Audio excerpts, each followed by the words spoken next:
Nabalik pa ako guys, kulang pa raw ng 5 piso.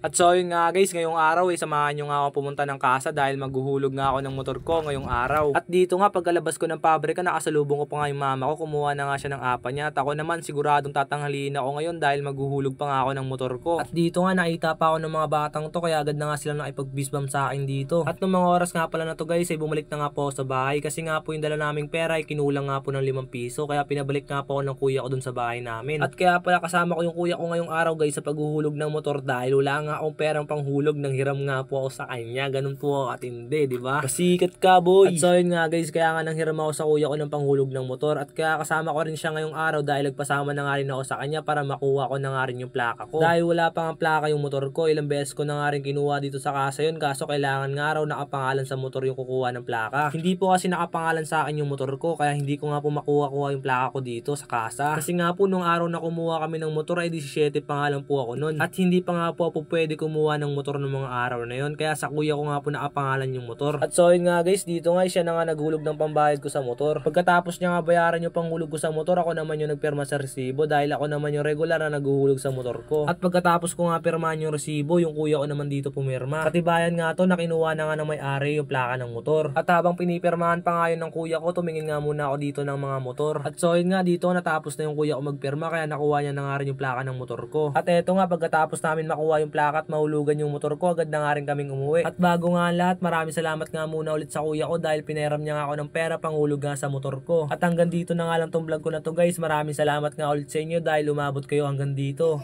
Ako si Rodel na mahirap pero may pangarap, kayo samahan niyo ako sa ating video niya nga. Ayun no.